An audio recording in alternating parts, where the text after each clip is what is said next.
Good evening, and welcome to another edition of the New Black Leadership Coalition, here live in the studios of Intellectual Radio. I am blessed, I am very thankful, and absolutely highly favored to be here once again over these precious airwaves to say a few words to you all that are listening via Facebook Live, Internet, YouTube, iHeartRadio. My name is Gregory Sain. Stake your claim with Gregory Sain. I am the host of the show, and we are so privileged and honored to have with us tonight a very dynamic brother that many of you all already know. You've had few opportunities to hear this brother articulate the struggle and the solutions to some of the things that we are faced with, but we will overcome just by paying attention and getting on board and off the sideline. So we're very, again, honored and pleased to have one of the members of the New Black Leadership, the director, A. Philip Randolph Portman Porter Museum, my brother, my friend, universal thought thinker, brother David Peterson. I said Patterson, but that's okay. I quickly fixed it before he corrected. Appreciate it, man. What up, brother Dave? Oh, it's all good, man. Good to be on this joyous occasion. I got General Patterson in my head. General. Definitely. But it's good, man, to see you. Beautiful night, very beautiful night. And man, I put out a lot of things out there that I wanted to talk about. I don't know if we'll be able to get to all of them. And you all that are tuned in via Facebook Live, please share this with your friends. And because I think everybody needs to hear what we have to say. And before we get started, I want to make sure that the door is locked. Is that door locked? Okay. And the reason why I even went into this whole thing about door being locked, because we got preachers and storming into the radio studio. Hey. Hey, when unannounced, supposed to be men of God. I mean, gangster style, going into radio studios. I mean, it's like a violation of the FCC, really. So I'm like, make sure the doors are locked, because I don't want Pastor Brooks to come in here and think that we talking about him. Because no, I mean that, but you're gonna hear more from that on a very serious note. I'm serious, but I'm laughing because these things happen, unfortunately, when it comes to people not being able to handle the truth. And sometimes people, you know, they can't handle it. And they do some real crazy things sometimes, and they lose their discipline. And so the street stuff come out, you know. And this is not a time for any of us to lower ourselves to that level. We can agree to disagree, but we have no right to bombard, unannounced, uninvited, anybody's studio. And if anybody have something to say about any one of us, whether it's true or not true, we have to find a way to have dialogue with them and clear that up, but not go outside of our body and to take that route, because it's definitely unwise and absolutely thuggish, to say the least. So the doors are locked, and I guess I could feel more comfortable now in here to speak. But we do have security in here. And the big security we have, the reason we talk to we do, because we got that security and we got the other security. I ain't talking about no guns. I'm talking about brains to know that the door should be locked. Anyway, I just want to do a quick commentary, Dave, and you can jump in on this commentary because about 80 years ago, I think almost 80 years ago, this guy named Christopher Columbus, 80 years ago, I think it was in 1937, they came up with this year to celebrate Columbus Day, the celebration of Columbus Day. Now, this character that we have been celebrating for over 80 years now, are you talking about a murderer? You talking about theft? You talking about a liar? You talking about a conqueror? You talking about a invader? You talking about a terrorist and an exploiter?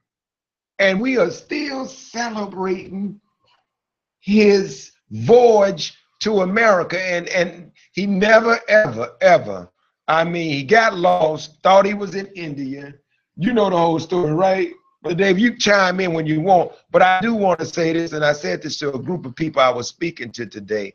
I say, Columbus discovered America, and I heard Minister Farrakhan say this. He said, it's like, I'm sitting in my car, me and the whole family, and you say you discovered my car. You don't tell the people that I'm sitting in the car running, radio playing, and my family's in the car. You go back and tell people, technically, you told them a half truth, that you discovered my car. You didn't tell them that there were folks there. And so this guy, he looked at the natives. He looked at them, and he went back and told them, the other group, the thugs, that we could take them because they don't look like they skilled in arms. And he said, we could do it with just 50.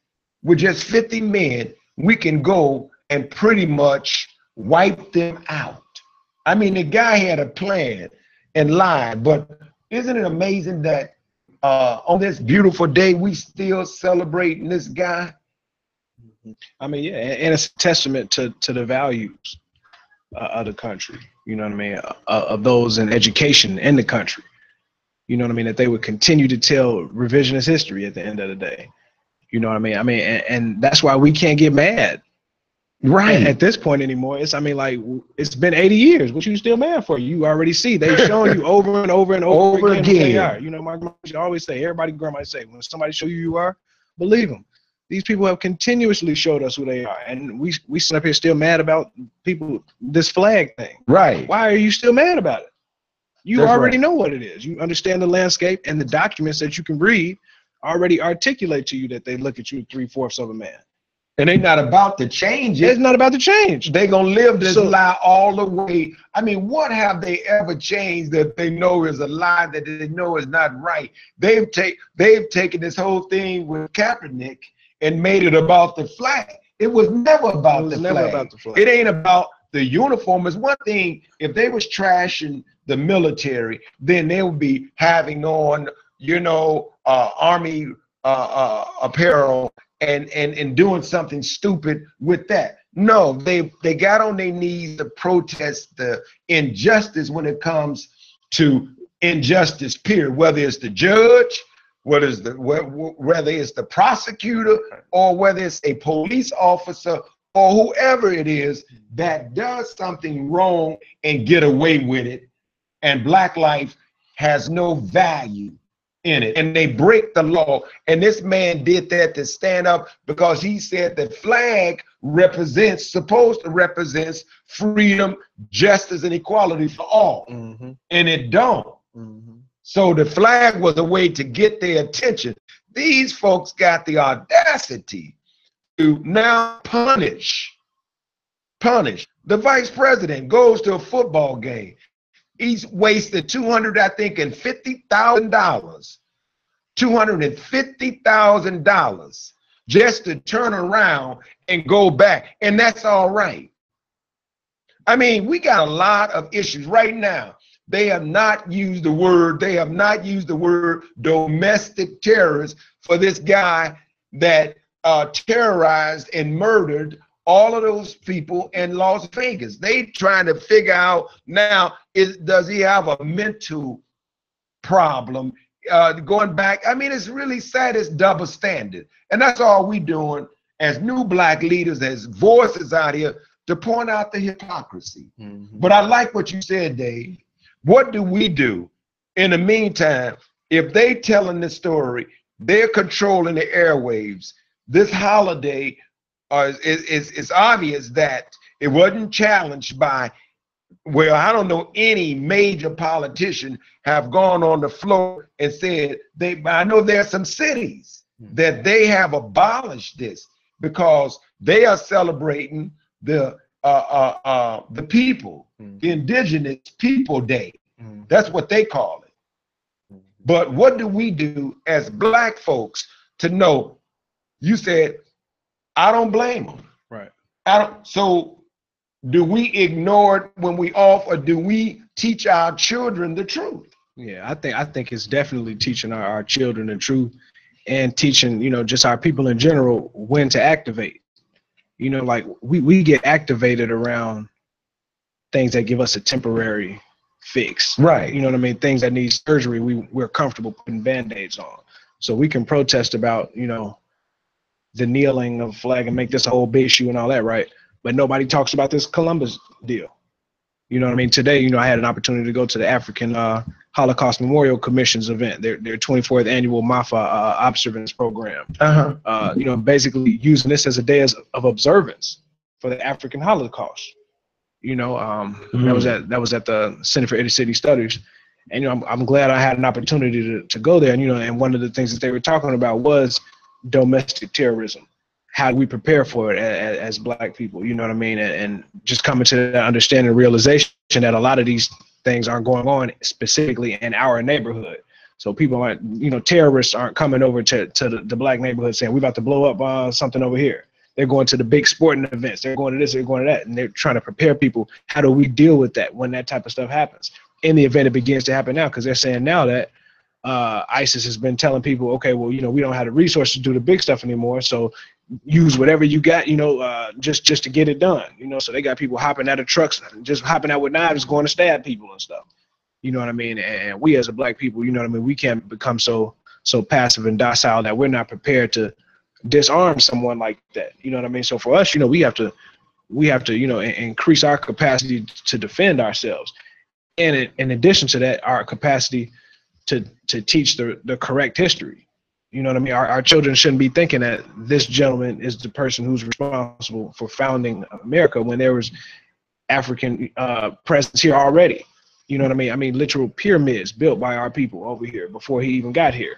Because, our people had been bringing a fleet of ships over here thousands of years before he had come here. You know what I mean? Because that's not the case. And because when it's brought up, the person bringing it up, oh, they're so militant. It can't be a matter of militance. It has to be a matter of historically correct and accurate information. You know what I mean? And I think that the more that we begin to address stuff from a scholastic perspective, we'll get more respect. People are always, I just want to hear we want our voice to be heard, right? But the people that we want to hear our voice don't respect us anyway. Mm-hmm. So no matter how we articulate it or how clean our suit is or how many people we get to adjust, their thinking is still going to be the same. And the proof of concept with that is what's going on with the Kaepernick thing, right? This man kneels down and says, he's not going to stand for the flag. And this thing has been spiraled into this whole, he's against the armed forces. He's a racist. You got white people at some of these games throwing pop on people when they kneel. And I just saw a video of that too. So it's so easy for us to lose sight of what the issue really is and go off on these tangents. Yeah, but when you're in denial, I mean, they in denial about white privilege. Mm-hmm. And you mentioned, and I want to get back to this because to talk a little bit more about this domestic terrorism piece, mm-hmm. because I want to talk about conflict resolution, mm-hmm. as it relates to black on black crime, mm-hmm. Black on black hatred, because we've had the interrupters, and we've had many initiatives to deal with, to talk about, and they really, some of them have made grounds. They've been successful. But when you talk about conflict resolution and you talk about the anger, right, the pain, the suffering of our people, because they always throw that back in your face. And I heard somebody say on a radio show that, okay, 17 or 20 something black men, black folks were the police, but 500, this amount, that amount of black people who are killing each other, and the same anger or is not there. right. And so they tend to put that there. Yeah, and then one of them even had the audacity to say that more black people have been murdered by lightning than by the police department. So you know, when they and it gets back down to what you said earlier. What are we aggressively doing? Right.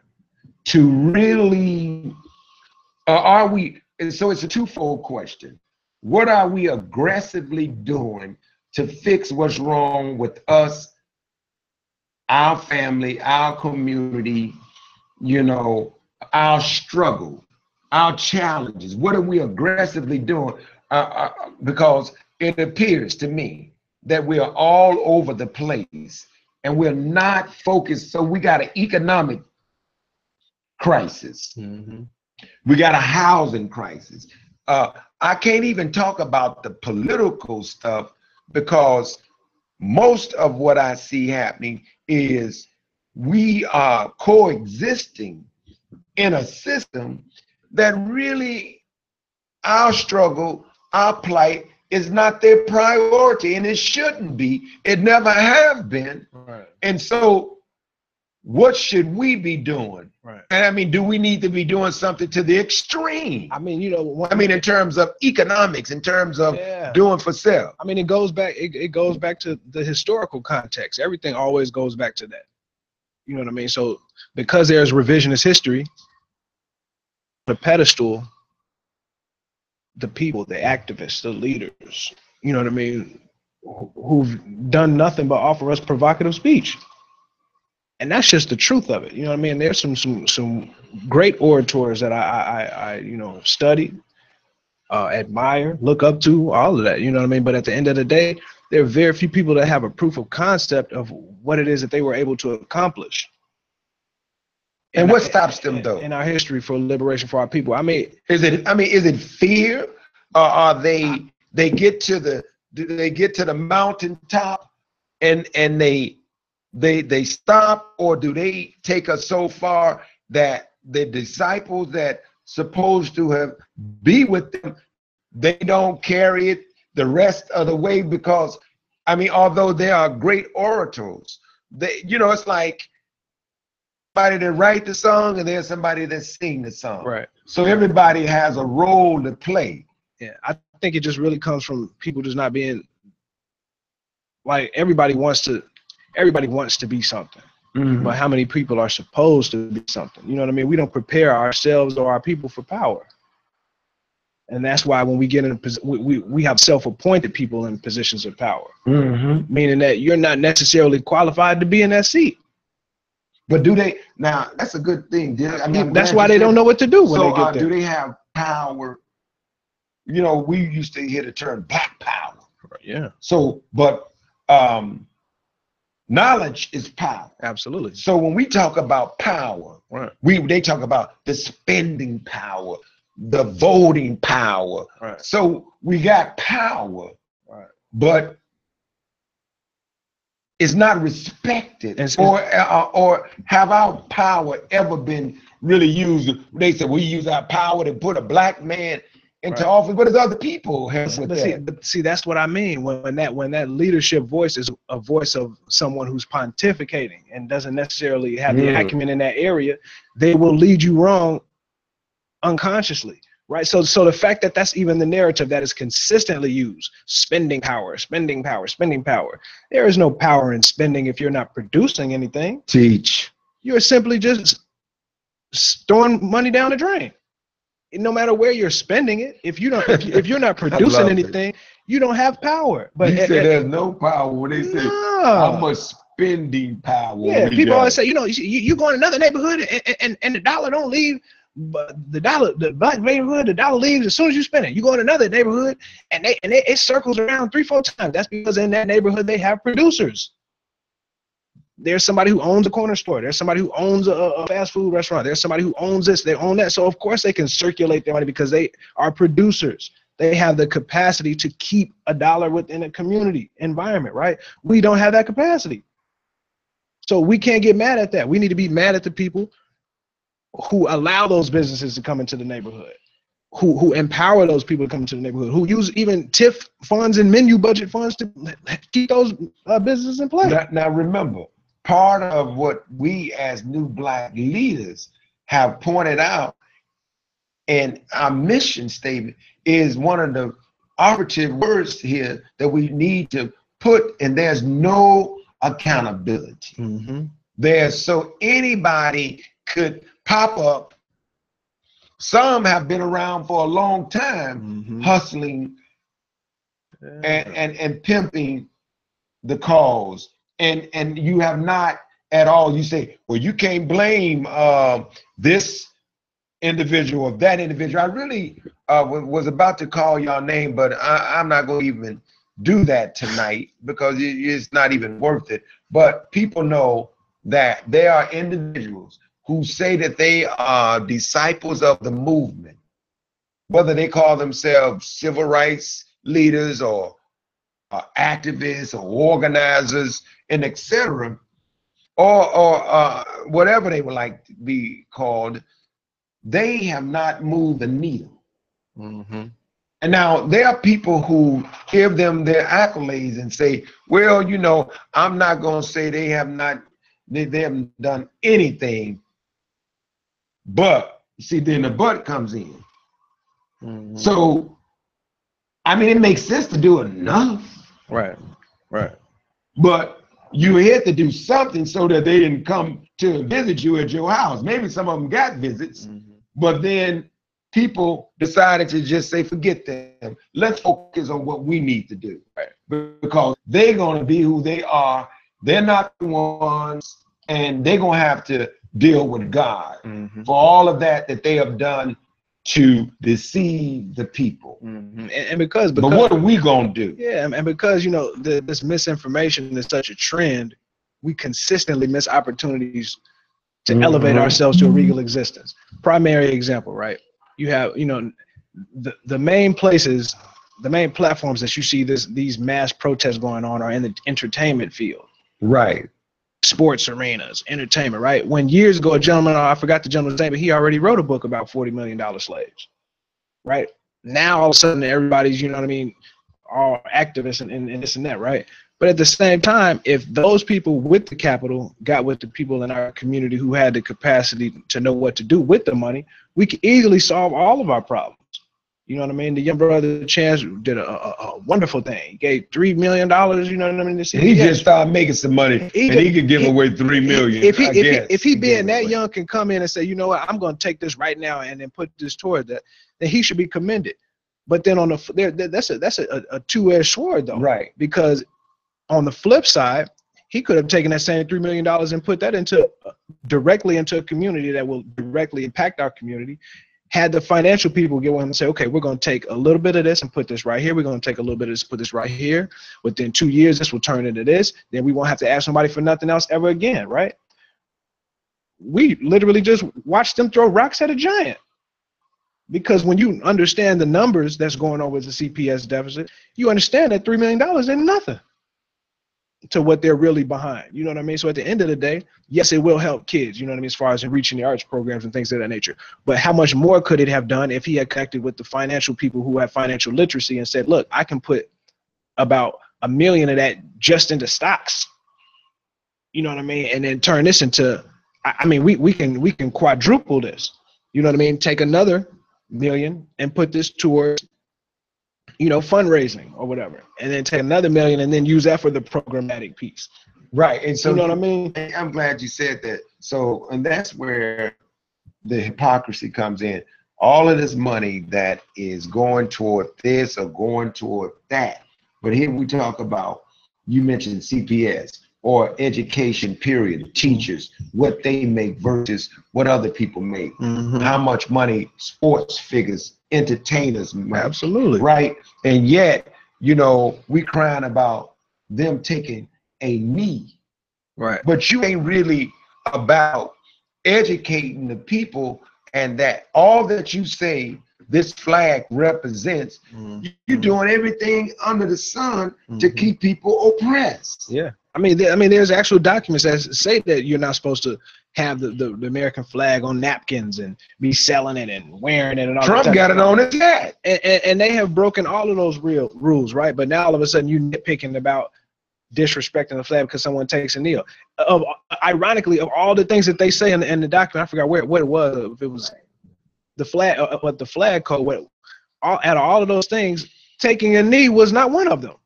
Can I tell you what this is really about? And nobody, this is just me. But this is God talking through me. You know what this is really all about?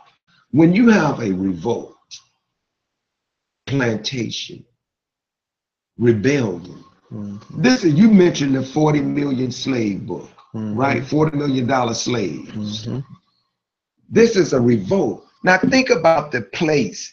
If you live in Winnetka, you live in Highland Park, or you live in White Plains, New York, or wherever these rich suburbs, you can live in the city on the Magnificent Mile, but you've been in control of all of the resources, your children, your family. You've had it like that forever. You feel a certain way when people of color, black folks particularly, all of a sudden we start pointing out to you the stuff that really is totally wicked, unfair. You get upset, you start worrying about taxes. And look, when they talk about the redistribution of wealth, bro, that's why this whole reparation thing, they don't want to see happen. Who wants to give away this? Like, you either gonna have to get it like we got it, see? Because we didn't, nobody handed it to us. We took this. Right. And if you're a fool, if you think we're gonna give you a bigger portion of this. Right. We don't mind you playing ball. We don't mind you acting. We don't mind you pretending that you got some power politically with a symbolic office. We don't care about you having a damn museum. Obama Museum don't have a Pullman Porter, because there it's about a movement.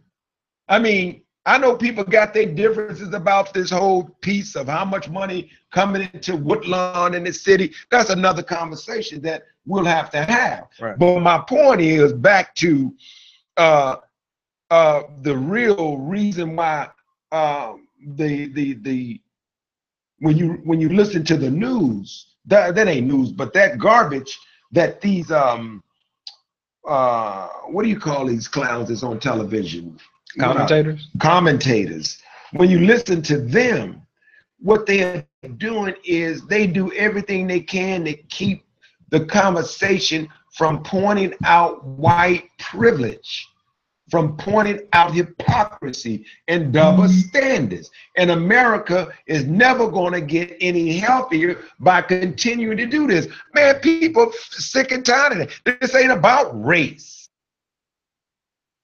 Well, you said it ain't about race. No, it's about what's fair and what's right.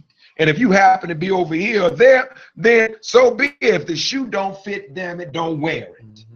And I think, you know, more than anything, you know, once again, those leaders, self-appointed, community appointed, whatever, you know, when they have the opportunity to speak, they need to articulate the facts and not and less of what I feel, this emotional thing, you know what I mean? Because like when our leaders are the only ones that are up there speaking emotionally in the same space with people that they're supposed to be going head to head with who aren't feeling emotional, we automatically are losing. Right. You know what I mean? If our leaders can't get up there and with the calm spirit articulate what's going on and add facts to that conversation, then it makes us look silly. If you get up there and you just give this whole emotional sermon almost. Right. You know what I mean? You know, about all of this philosophical stuff and conceptual stuff, as opposed to pointing out the 2 to 3 points that are just obvious and stand on those points so that the message don't get, you know, distracted. And I love it because if we took actual facts, like you said,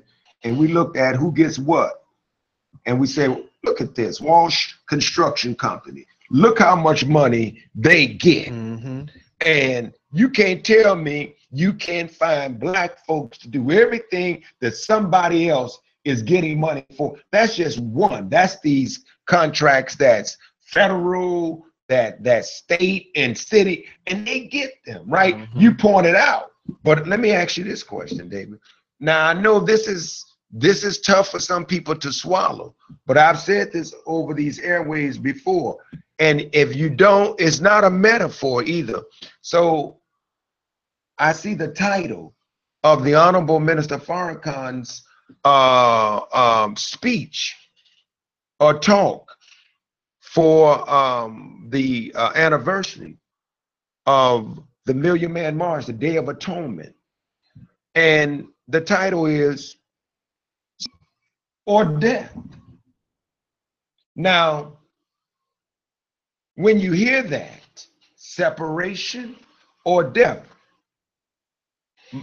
our relationship, me and this person, this or that person and this person, is dying. And if we keep at each other the way we are, right, it's gonna get hurt. So we do need to separate till we can see, can we exist with each other? Because right now this relationship is not working. Do we have a way to fix this any other way? Is there? That's the question. Do we, looking at 2017, and where we going, at the pace we're going, almost like hearing people say, hey, go back to Africa? What we, I mean, you know, what we gonna do? Right, because we don't have allegiance there, technically speaking. You know what I mean? All of us are naturalized citizens here. Okay. You know what I mean? When we go to Africa, they're like, oh yeah, there go the Americans. You know what I mean? I don't have my passport here with me. I mean, if I show you my passport, it says American. It doesn't even say black or white on there. It just say American. You know what I mean? At the end of the day, you know what I mean? A lot of us we just have to accept reality for what it is. We have to accept that, you know, some of our ancestors were already here. Some of our ancestors didn't come from Africa. They came before Columbus. They came. I mean, well, they came from Africa, but I mean, you know, some of them were already here. So you got, you know, temples and stuff here already built. So, you know, some of these people are you know, American, historically speaking and technically speaking. Some of these people are, you know, Indian. You know, so my thing is, and it's amazing how, I gotta jump in just for a minute. It's amazing how, because I mean, you know, we refer to ourselves as Americans, and yet we're not treated like that. Absolutely. Right? Absolutely. So it was one thing for something to be on the passport, but you still treated as a second class citizens. Because we accept that. We accept them calling us something that they already classified in their documentation, labels us 3/4 of a human being. Right. And they still have it on the books. And we still adhere to that. Right. You know what I mean? None of our scholars step in and say, wait, hold on. According to this right here, we blah, blah, blah, blah. We don't have those type of people. But we just had a president of the United States that's a brilliant, smart young man. How did he challenge that? A brilliant man, very poised gentleman, very accomplished gentleman who was born and raised in Hawaii. But he understands he's a constitutional scholar. He moved to Chicago, did some great work here, you know what I mean, in his organizing days. But at the end of the day, we cannot expect him to have the same empathy that somebody who grew up on the south side of Chicago. That's what it is. Because he does not have that same experience. That's not taking anything from him. That is the truth. Well, he don't love. We can't dance around. We can't dance around people. We can't. I'm not going to even go as far as to say that. But we can't. But not like we do. We can't. And I wouldn't even say that he doesn't love you. I'm saying that he doesn't have that same experience that would force him into that passion that we have. I'm gonna say, I don't know what's in Barack's heart. I believe that he have to have a love for black people, but it's not strong enough. I believe that there are people who get married. You still love your people, but it's obvious that you love somebody else more. Yeah, I mean, mean, you do your own people. I so think I'm not going to question that, but I will say that it's probably closer to what you said, and that is, and it was exposed. But when he was operating and moving around out there, he had to, which was wise, because when you operating in certain terrain, you got to play the part. His voice even changed. Absolutely. You know, when you go into the hood, then all of a sudden you organize, what's up, y'all? Yeah. And then, you know, when they get on the other pulpit, change the voice, a little accent changes, etc. And so I will concur with that. Yeah, I mean, he meant well. I mean, I think, you know what I mean, but I just don't think that he genuine place knew exactly what to do or how to do it in regard to the fight for liberation for black people. You know what I mean? Because for him, it was more, I'm representing this country. I got to make sure that I represent a voice that says we can all get along. I got to represent my genetic makeup. I won't say he represents the country. I'll be honest with you. He represented Wall Street. And Wall Street runs the country. He represented the best interest of making sure that when he was completed with those 8 years, that he'll be able to get $400,000 like Bill and Hillary just to speak for 30 minutes. And that seems to be more important. I don't even know what they say for 30 minutes, what they say for 3 hours that make them worth that much money. That's a game. Yet the country don't have no money. You got people starving all around America. Who the hell got that kind of money to pay them to speak for 30 minutes? Did you the guys same people that they protected while they were in office? That's the point I want to make. That's who paid them, because you know damn well we ain't paying them. If you ain't making 400,000, you know how much the ticket is for per person?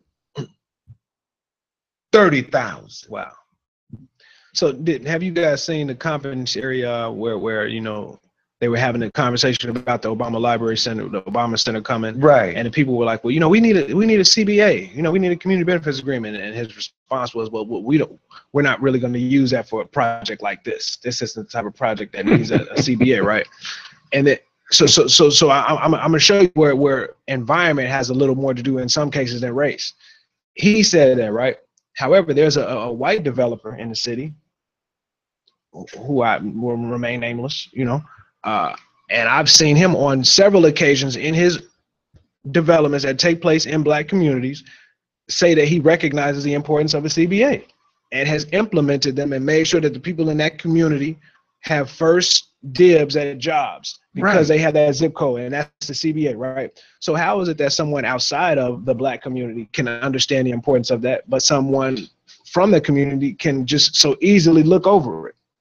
Goes back to what I just and said. disregard, you know what I mean, the community's need to want to feel involved in this so that they don't feel, you know, ostracized. Dave, I know it's hard for people to swallow, but man, we don't feel as though we can do anything without feeling validated by others running it. They welcome to come. Look, and I'm gonna do just what they do. That's why I know God is with me. I got white friends. Yeah, I got white family members. I mean, I have white friends.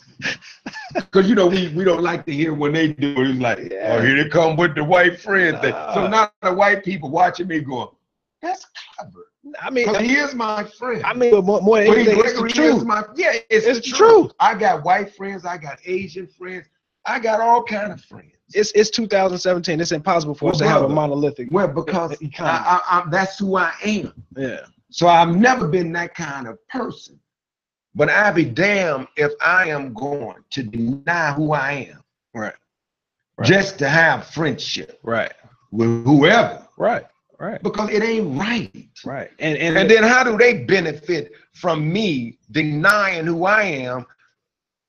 And believe me, you get much better, Gregory, if you let me be who I am, because I am never going to do anything to hurt any human being. I don't give a damn if you psychedelic, but I'm not going to stop telling the truth just so that we could get along. Hell no, I'm not going along to get along when we know that truth is the only thing that's going to set us free. And I mean, that's the only thing that we can continue to stand on is the truth. And every time we have an opportunity to tell the truth, we have to tell the truth without the emotion, because no one respects that emotional person. You ever seen somebody in an argument, two people arguing, and then, you know, little kids arguing, they're talking about each other, and then who get mad, start crying, that's the one who loses the argument. Right. Because they like, oh yeah, your mama fat, he get the crying. My mama ain't fat, mama, and then everybody start laughing at him, right? Right. That's how we look when we're in a situation where we can intelligently defend our interests as a people, and we get to going off into this whole emotional conversation. Nobody want to hear that. Bro, look at the crime. Look at the jobs. Look at the jails. Look at the racism. Look at the uneasiness. Look how close America is to anarchy. Look at just all of these problems, and they're getting worse. Look at who's the president of the United States.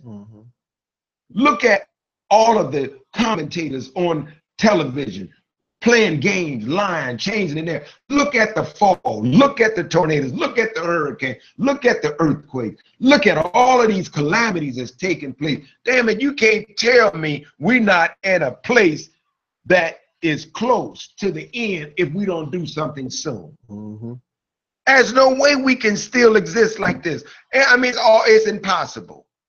It's impossible. And I see people who, that's why we need a cadre, a new black leadership, because the other ones have gone totally to sleep.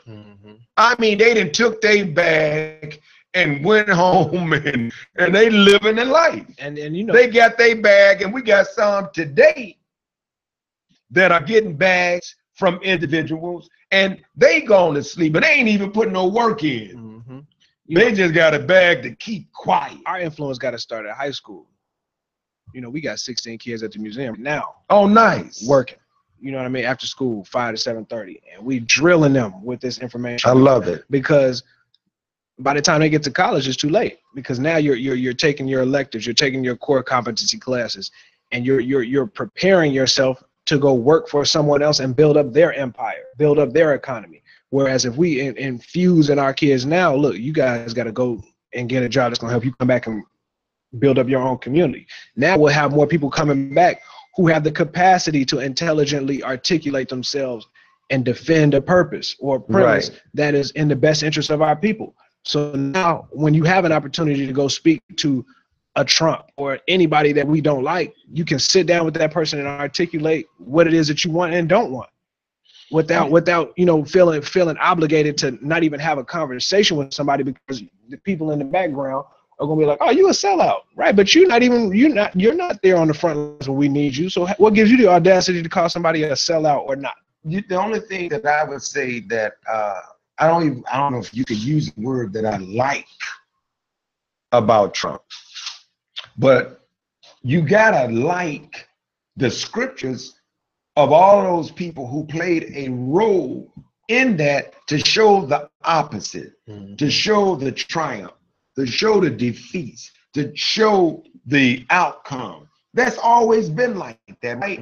But then when someone comes into our sphere, our existence, right in our face, we take God out the fact. We take God out the conversation.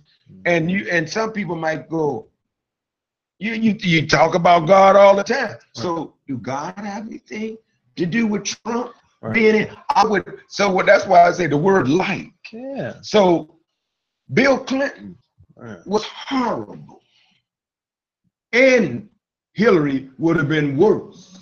Now that's hard for some people to swallow because they said she would have been the first woman. She would have been the first, and she faked us out good. Right. Reagan was a bomb, and so was Nixon a bomb, and so was all of the Bush brothers a bomb. But what we don't do is when God places these clowns, these pharaohs, these kind of individuals in front of us, we still trying to find a way through them for salvation. Yet we say we believe in a higher power when he's letting you know. He had to send some people in there to say, go tell him to let my people go. Because y'all don't want to leave. Loose them, Satan. So it was always about that. Where's Satan at now? Where's Pharaoh at now? Who got a grip on us now to where we live like we living? See, that's what we don't want to deal with that. Because we making God some mystery God, some ancient God, and all we want to do is quote back then. Damn it, what about now? It's easier to put it off. Where your messengers at now? It's easier to put it off and kind of dismiss it. You know, like even with the violence piece, you know, it's so easy to say, yeah, we're gonna come up with this program and stop the violence and this and that, while no kids are even around when they're having that conversation. You know, I was coming outside the museum yesterday. I was driving down Maryland, and there's these little kids out, you know, fighting or whatever, right? So I pull over for a second. I'm like, all right, let me let them get in. Right? I used to fight, you know. Right. Cool. I fought on the same block. Let me fight fair though. Let me let them get a little fair fight, right? Then I saw it was getting a little too much, so I got out of the car, you know, because I want to let them see that it was a black man that care about y'all enough to get out the car and come talk to y'all, right? So I get up, man, break it up. What y'all doing? You know, like, man, I'm tired of him. So he all, you know, they all mad and stuff. And the little boy was like, I'm like, look, all y'all go inside, because this one little kid, he's instigating it. I'm like, man, I pulled a little boy who was the wild one. I pulled him to the side. Man, what's wrong with you, man? Why are you so mad? No, I told him stay out of it. He keep coming trying to stick up for his cousin in computer class. I told him stay out of it. I'm like, man, I'm like, what is the problem? It's nothing that y'all can't talk about here. No, I don't do no talking. You lucky I ain't bring no gun up here. I'm like, little boy, how old are you? I'm 10. Oh boy. I'm 10. I don't do no talking, and I'm finna bring my pistol up to school and get down on this guy. You see what I'm saying? So that let me know right there, like, man, we waiting too late to address the inner confusion in our kids' lives, right? Then a couple of days later, you know, it's some guy, but I see the little boy a day later, and they go to the little corner store and they slam the door and they running back, just being kids, you know. And then he run past the museum because they didn't think the museum was open. I just happened to just be in the neighborhood, just, you know, doing my surveillance. I put, come on, get over here, man. What you doing, man? Why every time I see you in trouble? No, man. Oh no, he just smiling. I'm like, man, look, man, I'm gonna be watching you, man. He knows you love him. Now he knows that every time he see me, I'm on his heels. So now when I see him, he straighten up a little bit. Then there's some older guys. There's some older guys. Let me tell you, there's some older guys, right? They out there, you know, doing their little tough look. Standing across the street, of course, we don't do no standing inside over our place. I go lock pupils with them. Y'all gotta move around, you know.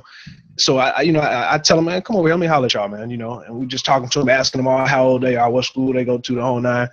And for them, it was just so weird that I was talking to them and that comfortable and not scared around them that they just didn't know how to receive me, you know.